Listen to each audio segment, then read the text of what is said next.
Jadi untuk bekerja sepeda motor ataupun mesin itu tentu membutuhkan bahan bakar. Nah, bahan bakar itu di sepeda motor seperti yang kita ketahui adanya di dalam tangki seperti ini. Nah, di sini ada pompa bensin atau fuel pump. Nah, fuel pump ini nanti akan bertugas untuk menghisap bahan bakar, lalu mendorong atau meneruskannya menuju ke selangnya. Nah, selangnya kita lihat ini. Lalu selanjutnya akan diteruskan ke injektornya di sini. Baik, jadi injektor dan throttle body ini sebenarnya bisa kita bilang tugasnya menggantikan si karburator ya. Jadi karburator itu ibaratnya dia bekerja secara konvensional karena memanfaatkan hisapan dari bagian mesin ataupun kevakuman ya. Nah, kalau di sistem injeksi yang terjadi itu adalah bahan bakar akan dimasukkan atau didorong ke bagian pemasukan itu melalui dorongan dari pompa bensin, lalu akan disemprotkan nantinya oleh si injektornya. Nah, masa penyemprotan ini akan diatur ataupun ditentukan oleh tugas dari ECU-nya. Nah, jadi ECU ini nanti akan menentukan seberapa banyak semprotannya dan juga seberapa cepat durasi penyemprotannya. Nah, berikutnya saya akan coba buka selang yang menuju ke injektor ini.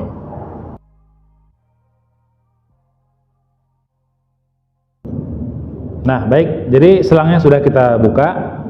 Terlihat ada sisa bahan bakarnya di sini ya. Nah, ini harus kita perlakukan dengan hati-hati karena kita berhubungan dengan cairan yang mudah terbakar dan juga adanya tegangan listrik. Jadi kita harus waspada karena ini bisa menimbulkan bahaya kebakaran. Oke, jadi ini sekarang saya arahkan dulu ke nampan untuk penampungan ini. Nah, kita akan coba nyalakan kunci kontak, lalu kita lihat seperti apa. Ya, kita bisa lihat tadi ada bahan bakar yang keluar dari ujung selang ini, kemudian berhenti karena memang fuel pump itu akan melakukan dorongan bahan bakar kurang lebih selama 2 detik pada saat kunci kontak kita on kan. Nah, yang tujuannya itu adalah menjaga tekanan yang ada di selang ini supaya bisa stabil, lalu ketika motornya dinyalakan itu bisa langsung menyemprotkan bahan bakar di bagian injektornya. Nah, berikutnya saya akan tunjukkan ini selang akan saya pasangkan ke injektor yang lain. Nah, seperti ini. Saya punya satu injektor lagi, lalu ini akan saya pasangkan di sini. Oke, seperti itu ya. Nah, berikutnya soket yang ada di sini juga akan saya pindahkan ke sini. Nah, berarti sekarang untuk injektor sudah berpindah, yang digunakan itu adalah yang di sini, bukan lagi yang ada di throttle body ini. Nah, kita mau lihat seperti apa bentuk semprotannya ketika injektor ini bekerja. Ya, saya akan nyalakan lagi kunci kontaknya. Ya. Ya, kita bisa dengarkan adanya suara tekanan dari pompa. Artinya bahan bakar itu sudah didorong sampai menuju ke corong untuk injektor ini, tetapi belum bisa keluar. Oke, mungkin perlu saya ingatkan dulu ya informasinya. Saya tambahkan. Kita bisa lihat di sini ada soket injektor, ada 2 kabel di sini ya. Kabel yang satu warnanya hitam garis putih, yang satunya lagi pink garis biru ya. Nah, yang hitam garis putih ini adalah tegangan 12 volt yang masuk ya, positif 12 volt. Asalnya itu bisa kita bilang bersumber dari aki. Nah, kalau jalurnya sendiri sebenarnya cukup panjang, dari aki diteruskan ke relay, kemudian diteruskan ke kunci kontak dan seterusnya baru bisa nyampe ke sini. Intinya ketika kunci kontak kita on kan, maka tegangan 12 volt akan dikeluarkan menuju ke kabel hitam garis putih ini. Nah, kemudian yang satunya lagi adalah sinyal negatif ya, sinyal negatif yang akan diberikan oleh ECU atau ECM ini. Nah, jadi kalau ada positif dan negatif yang masuk ke injektor, maka injektor ini akan otomatis membuka. Namun kalau salah satunya ada yang tidak masuk, maka injektor ini akan tertutup. Nah, jadi posisi standby-nya ketika kontak kita on kan, tegangan 12 volt itu sudah ada di soket injektor. Kemudian untuk yang negatifnya sendiri, ini akan diberikan kalau ECU-nya mengeluarkan atau memberikan sinyal negatif. Nah, barulah si ECU bisa menyuruh injektornya membuka. Nah, seperti itu. Nah, jadi tadi kita lakukan menyalakan kunci kontak, fuel pumpnya berbunyi, bahan bakarnya didorong ke injektor, namun minyaknya belum bisa dikeluarkan karena memang ECU belum memberikan perintah untuk si injektor ini membuka, karena di bagian masanya ini itu belum ada sinyal yang datang, begitu ya. Nah, kita akan coba tunjukkan seperti apa kondisinya ketika kita tekan tombol starter ya pada saat kontak menyala seperti ini.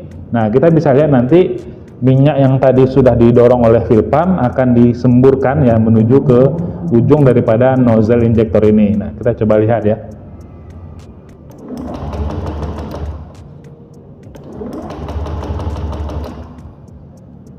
Nah, jadi tadi sudah kita lihat bagaimana bentuk semprotan di bagian injektor tadi ya. Nah, intinya yang terjadi itu adalah fuel pump mendorong bahan bakar menuju ke injektor, lalu injektor ini akan membuka ataupun menutup berdasarkan perintah dari ECU atau ECM ini.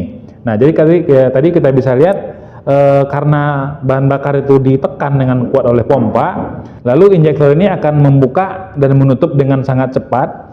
Jadi bahan bakar yang ditekan dengan kuat tadi akan menjadi seperti kabut ya, seperti kabut yang didorong dengan kecepatan tinggi ya dari ujung injektor ini. Ya, berikutnya kita akan coba buat semacam pengujian begitu ya, pengujian pada saat mesin kita nyalakan nanti, injektor ini akan menyemprot seperti apa begitu ya. Lalu kita naikkan putaran mesinnya, kemudian kita tutup gasnya. Nah, kita mau lihat bentuk pola semprotannya itu seperti apa. Nah, jadi untuk melakukan itu saya membutuhkan mungkin pencabangan dari selang dari fuel pump. Yang satu akan diteruskan ke mesin seperti yang ini, lalu yang satunya lagi kita arahkan ke bagian injektor yang di luar ini. Nah, kita akan lihat seperti apa sih bentuk pola semprotan ataupun durasi menyemprotnya. Nah, jadi dari fuel pump ini saya cabangkan ya, dari fuel pump ke selang, lalu ini dicabangkan menjadi dua seperti yang kita lihat nih. Yang satu diteruskan ke injektor yang akan masuk ke mesin, yang satunya kita teruskan ke injektor yang di luar ini. Nah, ini juga untuk soketnya sendiri juga kita buat cabang dua, warna pink sama ya ke sini, warna hitam garis putih juga sama ke sini. Nah, jadi fungsinya jadinya sama persis. Kalau di sini nyemprot, maka di sini juga akan nyemprot. Kalau di sini berhenti, maka di sini juga akan berhenti begitu. Nah, kita akan lihat seperti apa bentuk semprotannya pada saat mesin kita nyalakan. Baik, kita coba nyalakan motornya ya.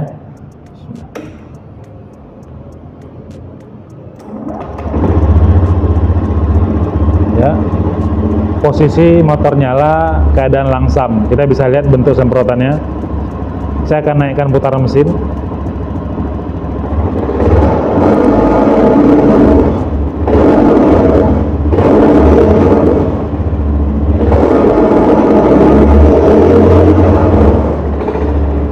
Oke, tadi kita bisa lihat bentuk reaksinya ketika putaran langsam, semprotannya itu sepertinya tipis begitu ya. Lalu saya naikkan putaran mesin, lama-kelamaan kita bisa perhatikan dengan jelas bahwa semprotannya itu ternyata lebih tebal atau lebih banyak kelihatan minyaknya. Lalu ketika putaran tinggi tadi, tiba-tiba saya menutup gas ataupun throttle-nya saya tutup, saya lepaskan, kita bisa lihat tadi seperti injektor itu berhenti menyemprot. Nah, kemudian pas dia menjadi langsam, semprotannya mulai muncul lagi dengan tipis seperti di awal yang kita lihat tadi. Nah, jadi kenapa bisa terjadi kondisi seperti yang kita lihat tadi? Nah, kami akan coba menjelaskan menggunakan alat bantu yang lain. Nah, mudah-mudahan bisa lebih dipahami seperti apa cara kerja injektor ini. Nah, jadi selang tadi sudah kita kembalikan ke selang standarnya. Dan injektor juga yang kita gunakan hanya injektor yang aslinya saja ya, walaupun soketnya masih terpasang tetapi ini tidak saya fungsikan ya, kita lepas.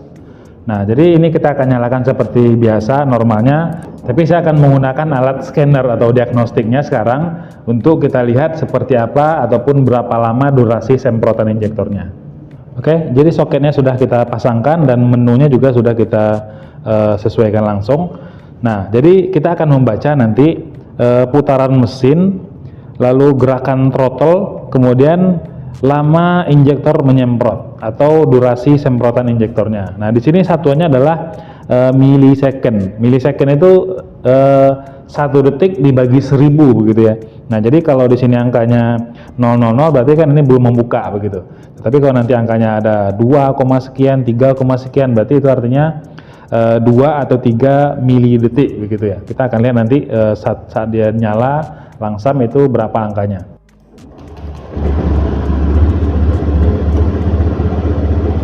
Ya. Ya, kondisi langsam normal itu biasanya dia di angka 2, sekian atau maksimal 3, sekian. Tapi rata-rata biasanya di angka 2,8 atau 7 begitu ya. Kita bisa lihat angkanya 2,8 sekian. Ini kondisi langsam. Artinya lama semprotan injektor per 1 kali tembakannya itu ya adalah 2,7 mili detik begitu. Nah, jadi cukup cepat. Nah, nanti kita akan naikkan putaran mesinnya, kita akan gas.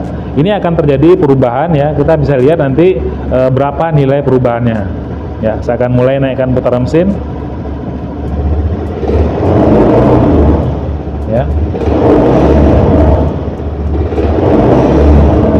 Ya, tadi kita lihat ada angka 4 atau 5 begitu ya. Lalu saya naikkan lagi, lalu mengalami perubahan-perubahan. Nah, kita akan coba naikkan agak lama ya putaran tingginya, lalu akan diturunkan gasnya secara tiba-tiba. Kita coba lihat nanti angka di bagian injektor ini.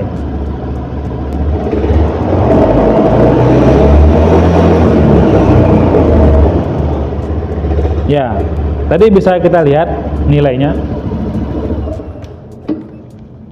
Tadi kita bisa lihat ya, ketika saya gas agak tinggi, nilainya bisa mencapai 5, sekian ya atau 6, sekian. Berarti kan injektornya itu disuruh menyemprot agak lama.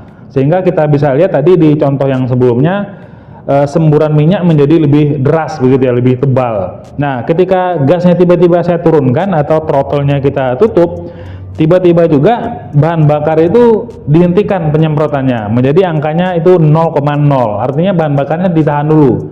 Tetapi begitu dia mencapai ke posisi langsam, putarannya itu menjadi stabil dan injektornya langsung menyemprot ke durasi yang normal lagi, yaitu 2, sekian atau yang kita lihat ini 2,8. Nah, stabil lagi. Ketika kita ngegas nanti dia akan berubah lagi mengikuti tekanan yang terjadi di bagian mesinnya. Baik, untuk cara kerja dari injektor ini ya kita coba jelaskan dulu sebentar. Yang jelas, injektor ini di dalamnya itu ada gulungan ya atau solenoid ya namanya.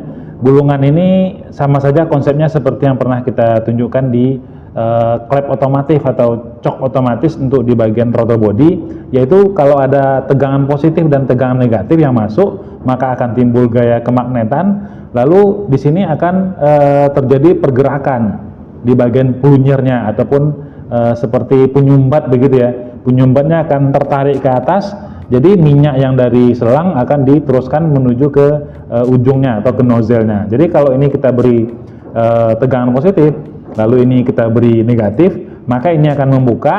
Maka kalau di belakangnya ada minyak atau bahan bakar, serta-merta minyak itu akan terdorong ataupun nyemprot keluar. Kita bisa lihat ya seperti apa bentuk contohnya. Saya akan nyalakan dulu kunci kontaknya. Nah, sekarang ini akan saya tempelkan ke massa atau negatif seperti ini. Ya, bisa kita lihat itu minyaknya jadi nyemprot gitu ya. Kalau saya tahan lama, tentu minyaknya juga akan nyemprot lebih lama. Tetapi ini tidak diizinkan untuk injektor ini. Karena kalau dia dihubungkan terlalu lama, ini akan menyebabkan solenoidnya itu menjadi panas begitu. Jadi tidak boleh kita sambungkan terlalu lama. Jadi mungkin hanya sekilas seperti ini aja, karena memang kenyataannya di bagian pada saat injektor ini bekerja juga sangat singkat sekali waktu untuk dia menyemprotkannya. Nah, jadi kurang lebih seperti itu.